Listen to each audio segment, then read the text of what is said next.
Hi guys, welcome back to car garage. Car garage ഇന്ന് വന്നിരിക്കുന്നത് ബാക്കിൽ കിടക്കുന്ന ഈ ഫോർച്യൂണറിൻ്റെ വീഡിയോ ആയിട്ടാണ് കേട്ടോ. അപ്പോൾ ഫോർച്യൂണർ വർക്കും കാര്യങ്ങളൊക്കെ തുടങ്ങണുള്ളൂ. ഫ്രണ്ട് ബമ്പറും ബാക്ക് ബമ്പറും അയച്ചതിന് ശേഷമാണ് ഞാൻ വീഡിയോ എടുക്കുന്നത്. അത് മോർണിംഗിൽ എനിക്ക് ഇവിടെ എത്താൻ പറ്റിയില്ല. അപ്പോൾ നമ്മൾ ഈ ഒരു ഫോർച്യൂണർ എന്ന് പറഞ്ഞിട്ടുണ്ടെങ്കിൽ കസ്റ്റമർ ഇപ്പോൾ പർച്ചേസ് ചെയ്തൊരു വണ്ടിയാണ്. അത്യാവശ്യം ഡെൻറ്റിങ്ങും കാര്യങ്ങളൊക്കെ ഉണ്ട്, പക്ഷേ മേജറായിട്ടുള്ള ഡെൻറ്റുകളല്ല. എന്നാൽ പോലും എല്ലാ പാനലിലും ചെറിയ ചെറിയ ഡെൻറ്റുകളും കാര്യങ്ങളൊക്കെ ഉണ്ട്. എക്സാമ്പിളായിട്ട് പറയുകയാണെങ്കിൽ നിങ്ങൾ ഈ ഒരു ഡോർ നോക്കണമെങ്കിൽ നിങ്ങൾക്ക് ഇവിടെ ഒരു ഡെൻറ്റ് കാണാം. അതേപോലെ ഈ ക്വാർട്ടർ പാനൽ നോക്കണമെങ്കിൽ ഇതിൻ്റെ ഈ ഒരു ബമ്പർ സെറ്റാണ് ഫസ്റ്റിക്ക് ഇന്നർ സൈഡിലേക്ക് പോയിട്ടുണ്ട്. അതേപോലെ ഇങ്ങോട്ട് വരികയാണെങ്കിൽ നിങ്ങൾ ഈ ഡോറുമൊക്കെ ഇങ്ങനെ ഉള്ള ഡെൻറ്റുകളും കാര്യങ്ങളൊക്കെ കാണാം. അപ്പോൾ ശരിക്കും പറയുകയാണെങ്കിൽ ഇതൊരു പ്രോപ്പർ ഷേപ്പല്ല വണ്ടി ടോട്ടലി നോക്കണമെങ്കിൽ, മൊത്തത്തിൽ നോക്കണമെങ്കിൽ. പക്ഷേ ഒരു പേൾ വൈറ്റ് കമ്പനി കളറാണ് ഇപ്പോൾ നമ്മൾ ബോഡിയുമ്പോൾ കിടക്കുന്നത്. ചില പാനലിന്മേൽ പെയിൻറ്റിങ് ചെയ്തിട്ടുണ്ട്. ആ രീതിയിൽ നോർമലായിട്ടുള്ളൊരു ഫോർച്യൂണർ നമ്മൾക്ക് ഇവിടെ പെയിൻറ്റിങ് ചെയ്യാനായിട്ട് വന്നിട്ടുണ്ട്. അപ്പോൾ കസ്റ്റമർ കളർ സെലക്ഷൻ കൺഫേം ആയിട്ടില്ല. അപ്പോൾ അത് ഞാൻ വഴിയെ നിങ്ങൾക്ക് പറഞ്ഞു തരാം. അപ്പോൾ നമുക്ക് ഇതിൻ്റെ വർക്കിൻ്റെ വീഡിയോ ആണ്. അപ്പോൾ നമുക്ക് വീഡിയോയിലേക്ക് പോകാം. വണ്ടി ഒറ്റ നോട്ടത്തിൽ കാണാനായിട്ട് വലിയ പ്രശ്നമോ ഇഷ്യൂസും കാര്യങ്ങളൊന്നും ഇല്ല കേട്ടോ. ഒരു പേൾ വൈറ്റ് വണ്ടിയായിരുന്നു. ഒറ്റ നോട്ടത്തിൽ വലിയ ഇഷ്യൂസും കാര്യങ്ങളൊന്നും ഇല്ല. പക്ഷെ നമ്മൾ ഡീറ്റെയിൽ ആയിട്ട് നോക്കുകയാണെങ്കിൽ ചെറിയ ചെറിയ ഡെൻറ്റും കാര്യങ്ങളൊക്കെ ഒരുപാട് സ്ഥലങ്ങളുണ്ടായിരുന്നു. അതേപോലെ തന്നെ ഒരുപാട് ടച്ചപ്പും കാര്യങ്ങളൊക്കെ ചെയ്തിട്ട് അവിടെ ഇവിടെ ആയിട്ട് ഫെയ്ഡായി നിൽക്കുന്ന രീതിയിലുള്ള കുറച്ച്, അതായത് കളറൊന്നും കറക്റ്റായിട്ട് ഈക്വൽ അല്ലാത്ത രീതിയിലുള്ള കുറച്ച് കംപ്ലൈൻറ്റും കാര്യങ്ങളൊക്കെ ഈ ഒരു വണ്ടിക്ക് ഉണ്ടായിരുന്നു. അപ്പോൾ അതൊക്കെ ക്ലിയർ ചെയ്യാനായിട്ട് കസ്റ്റമർ ആവശ്യപ്പെട്ടിട്ട് നമ്മളുടെ ഇവിടെ വന്ന ഒരു വണ്ടിയാണ്. നമ്മൾക്കിപ്പോൾ ഫോർച്യൂണർ ഫുൾ പെയിൻറ്റിങ് ചെയ്യാനായിട്ട് നമ്മളുടെ ഇവിടെ വരുന്ന ചാർജ് എന്ന് പറയുന്ന 60,000 രൂപയാണ്. പിന്നെ വണ്ടിക്ക് മേജറായിട്ടുള്ള ഡെൻറ്റിങ്ങും കാര്യങ്ങളൊക്കെ ഉണ്ടെങ്കിൽ അതിൻ്റെ റേറ്റും അഡീഷണലായിട്ട് വരാം കേട്ടോ. നമ്മൾ ഫസ്റ്റ് ചെയ്തെന്ന് പറഞ്ഞാൽ നോർമലായിട്ടുള്ള ഡെൻറ്റിങ് ആയിരുന്നു ഈ വണ്ടിക്കുള്ള മെയിനായിട്ടുള്ള കംപ്ലയിൻറ്റ്. ചെറിയ ഡെൻറ്റിങ്ങുകളും കാര്യങ്ങളൊക്കെ ആയിരുന്നു ഈ വണ്ടിക്ക് മെയിനായിട്ടുള്ള കംപ്ലയിൻറ്റ് കാര്യം. അത് നമ്മൾ ഫുള്ളായിട്ട് തന്നെ ഡെൻറ്റിങ് പുള്ളർ കാര്യങ്ങളെല്ലാം യൂസ് ചെയ്തിട്ട് ക്ലിയർ ചെയ്ത് എടുത്തു ആദ്യം തന്നെ. ഫോർച്യൂണർ വന്ന ആ സമയത്ത് അതിൻ്റെ ഫുൾ വീഡിയോ നമ്മൾക്ക് എടുക്കാനായിട്ട് സാധിച്ചില്ല കേട്ടോ. ഒന്നും വിചാരിക്കരുത്, കാരണം അതിൻ്റെ ഡീറ്റെയിൽ ആയിട്ടുള്ള വീഡിയോസ് എടുക്കാനായിട്ട് സാധിച്ചില്ല. CarJJ വേർഷൻ 2 നമ്മൾ ഈ ഒരു വണ്ടി വന്നിട്ടുണ്ടായിരുന്നത്. അതുകൊണ്ട് തന്നെ നമ്മൾക്ക് വീഡിയോഗ്രാഫറും കാര്യങ്ങളൊക്കെ ഇല്ല ഇപ്പോൾ തൽക്കാലം. ഞാൻ തന്നെയാണ് വീഡിയോസും കാര്യങ്ങളൊക്കെ എടുക്കുന്നത്. അപ്പോൾ അങ്ങോട്ട് ഇങ്ങോട്ട് പോയി വരാനുള്ള ഒരു ബുദ്ധിമുട്ടും കാര്യങ്ങളൊക്കെ കാരണം കൊണ്ട് നമുക്കതിൻ്റെ ഫുൾ വീഡിയോ എടുക്കാൻ സാധിച്ചില്ല. പക്ഷേ ആ വണ്ടി കഴിഞ്ഞതിന് ശേഷം വന്ന ഒരു ലുക്കും കാര്യങ്ങളൊക്കെ ഫുള്ളായിട്ട് തന്നെ നമ്മൾ വീഡിയോസും കാര്യങ്ങളൊക്കെ എടുത്തിട്ടുണ്ട്. നമ്മൾക്ക് ഈ ഒരു വണ്ടി വന്നത് എന്ന് പറഞ്ഞിട്ടുണ്ടെങ്കിൽ പേൾ വൈറ്റ് കളറായിരുന്നു. കസ്റ്റമർക്ക് കളറിന് കൺഫ്യൂഷൻ കാര്യങ്ങളൊക്കെ ഉണ്ടായിരുന്നു, ഏത് കളറിലേക്ക് മാറ്റും എന്നൊക്കെയുള്ള ഡൗട്ടും കാര്യങ്ങളൊക്കെ ഉണ്ടായിരുന്നു. Last customer pearl white colour തന്നെയാണ് കൺഫേം ചെയ്തത്. പക്ഷേ നമ്മൾ ഈ ഒരു പേൾ വൈറ്റ് അല്ല, യെല്ലോ ഷെയ്ഡ് കൂടി പറഞ്ഞിട്ടുള്ള ഒരു പേൾ വൈറ്റ് ഉണ്ടല്ലോ, ആ ഒരു കളറിലേക്ക് കസ്റ്റമർ മാറി. അപ്പം നമ്മൾ ഫസ്റ്റ് വിചാരിച്ചു ദൈവമേ പേൾ വൈറ്റ് തന്നെയാണ്, അതിനൊരു വ്യത്യാസം തോന്നിക്കുമോ എന്നുള്ളത്. കാരണം വണ്ടിക്ക് അങ്ങനെ മേജറായിട്ടുള്ള ഇഷ്യൂസ് ഒന്നുമില്ല, നോർമലായിട്ടുള്ള ഡെൻറ്റിങ് കാര്യങ്ങളൊക്കെ മാത്രമേ ഉണ്ടായിരുന്നുള്ളൂ. മേജറായിട്ടുള്ള ഇഷ്യൂസോ കാര്യങ്ങളൊന്നും ഉണ്ടായിരുന്നില്ല. അതുകൊണ്ട് തന്നെ പേൾ വൈറ്റ് തന്നെ അടിച്ചിട്ടുണ്ടെങ്കിൽ നമുക്കൊരു ഓൾറെഡി ഉണ്ടായിരുന്ന കളർ തന്നെ വീണ്ടും അടിക്കുമെന്ന് പറയുമ്പോൾ അതിന് പുതുമ തോന്നിക്കുക. പക്ഷേ യെല്ലോ ഷെയ്ഡിലുള്ള പേൾ വൈറ്റ് എന്ന് പറയുമ്പോൾ ചെറിയൊരു വ്യത്യാസമുണ്ട് ഈ കളറിന്. എന്നാലും അങ്ങനെ നമ്മൾ ആ കസ്റ്റമർ പറഞ്ഞു TRD കിറ്റും കൂടി ആഡ് ചെയ്യാനായിട്ട് പറഞ്ഞു. അപ്പോൾ ഫ്രണ്ടും ബാക്കും നമ്മൾ TRD കിറ്റ് ഈ ഒരു വണ്ടിക്ക് ചെയ്തിട്ടുണ്ട്. ഫൈബർ വെച്ചിട്ടുള്ള TRD കിറ്റാണ് ചെയ്തത്, ABS ടൈപ്പ് അല്ല, ഫൈബർ ടൈപ്പ്.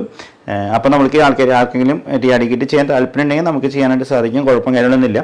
ഫൈബർ ആയതുകൊണ്ട് തന്നെ അതിൻ്റേതായിട്ടുള്ള ചെറിയ പോരായ്മകളുണ്ടാകും, പക്ഷേ കുഴപ്പമില്ല കേട്ടോ. നമ്മൾ ഈ വണ്ടി ചെയ്ത് വന്നപ്പോൾ നിങ്ങൾക്ക് ഫൈനൽ ഷോട്ട് നിങ്ങൾക്ക് വ്യക്തമാക്കി തരാം എങ്ങനെയാണ് അതിൻ്റെ ഫൈനൽ ഷോട്ടും കാര്യങ്ങളൊക്കെ, എങ്ങനെയാണ് അതിൻ്റെ ഫൈനൽ ലുക്കും കാര്യങ്ങളൊക്കെ എന്നുള്ളത് വ്യക്തമാക്കി തരാം.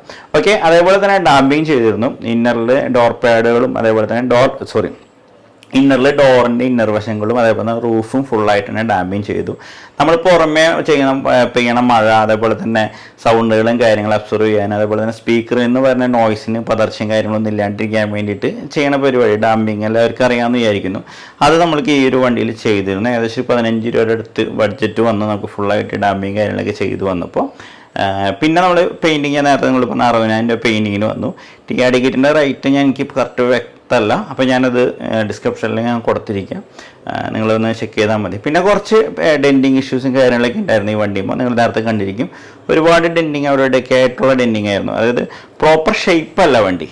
അപ്പോൾ നമ്മൾ ഏതൊരു പെയിൻറ്റിങ്ങും പ്രോപ്പറായിട്ട് ഷേപ്പിങ് ചെയ്താലാണ് നമുക്ക് എന്നിട്ട് പറയാം 100% റിസൾട്ട് കിട്ടുള്ളൂ. നമ്മൾ ക്യാപ്സി അല്ലെങ്കിൽ അതിൽ കൂടുതലുള്ള പെയിൻറ്റ് വാങ്ങി വണ്ടിയും അടിച്ചിട്ടുണ്ടെങ്കിൽ നമുക്ക് റിസൾട്ട് കിട്ടില്ല. വണ്ടി നമുക്ക് റിസൾട്ട് കിട്ടണമെങ്കിൽ ഒരുപാട് കാശിൻ്റെ പെയിൻ്റ് അടിക്കുക എന്നുള്ളതല്ല, പ്രോപ്പറായിട്ട് ഷേപ്പ് എടുക്കുക എന്നുള്ളതാണ് മെയിനായിട്ടുള്ള കാര്യം. അതുകൊണ്ട് തന്നെ ഈ ഒരു വണ്ടി ഫുള്ള് നിങ്ങൾ ഫൈനൽ ലുക്കിൽ നിങ്ങൾ ശ്രദ്ധിച്ചാൽ മതി. ഫുള്ളും പ്രോപ്പർ ഷേപ്പിങ് കാര്യങ്ങൾ. സൈഡിൽ നിന്ന് നിങ്ങൾ ഫോർച്യൂണറിൻ്റെ ഷേപ്പ് എന്ന് പറഞ്ഞാൽ റൗണ്ടായിട്ട് വന്നൊരു കർവായിട്ട് ആ ഒരു ഷേപ്പ് അല്ല, അത് എവിടെയെങ്കിലും തെറ്റിയിട്ടുണ്ടെങ്കിൽ ശരിക്കും നമ്മൾ സൈഡിൽ നിന്ന് നോക്കിയിട്ടുണ്ടെങ്കിൽ അറിയാനായിട്ട് സാധിക്കും. അപ്പോൾ അതൊക്കെ നമ്മൾ ക്ലിയർ ചെയ്തിട്ട് ഈ വണ്ടിക്ക് ചെയ്തിട്ടുണ്ട്. പിന്നെ ആർച്ചിൽ വരുന്ന ബീഡിങ്ങുകളും കാര്യങ്ങളൊക്കെ ഫുള്ളായിട്ട് തന്നെ റീപ്ലേസ് ചെയ്ത് പുതിയ ബീഡിങ്ങുകളും കാര്യങ്ങളൊക്കെ ഇട്ട് വണ്ടി TRD കിറ്റും കാര്യങ്ങളൊക്കെ കയറ്റി ഡംപിങ് ഒക്കെ ചെയ്ത് വണ്ടി ഫൈനൽ ലുക്ക് ആയിട്ടുണ്ട്. വണ്ടി ഇപ്പോൾ വാഷിങ്ങിലാണ്, നിലവിൽ വാഷിങ്ങിലാണ്. കാരണം അതിൻ്റെ നിങ്ങളിപ്പോൾ പുട്ടി ഇടുന്നതും പെയിൻറ്റിങ്ങും ഉള്ള വീഡിയോ പ്രതീക്ഷിക്കും, പക്ഷേ എനിക്കത് എടുക്കാൻ സാധിച്ചില്ല, ഒന്നും വിചാരിക്കരുത്. അതേപോലെ തന്നെ മുന്നൊരു ഫോർച്യൂണറിൻ്റെ വീഡിയോ, ഫോർച്യൂണർ നമ്മുടെ CarJJ നമ്മുടെ കരുപടനുള്ള ഗ്യാരേജിലും ചെയ്തിരുന്നു, പക്ഷെ അതിൻ്റെയും ഫുൾ വീഡിയോ എടുക്കാൻ സാധിച്ചില്ല. അതിൻ്റെയും ഒരു ഇതുണ്ട്. അപ്പോൾ കസ്റ്റമർ ഒരു ദിവസം കൊണ്ടുവരാമെന്ന് പറഞ്ഞിട്ടുണ്ട്, വണ്ടി ഫൈനൽ ഷോട്ടും കാര്യങ്ങളൊക്കെ എടുക്കാനായിട്ട് ഒരു ദിവസം കൊണ്ടുവരാമെന്ന് പറഞ്ഞിട്ടുണ്ട്. അത് കൊണ്ടുവരാണെങ്കിൽ നമുക്ക് അതും കാണിക്കാം.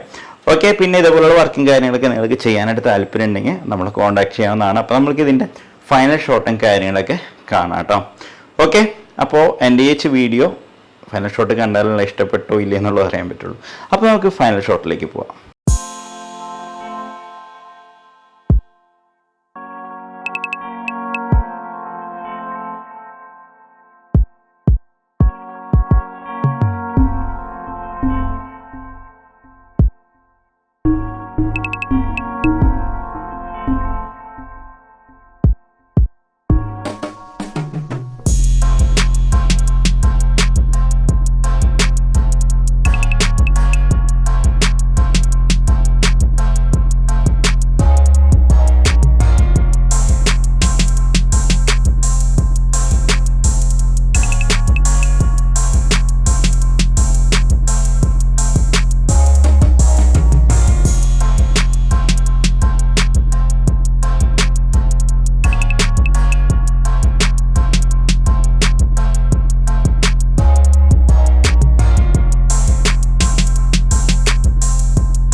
വണ്ടി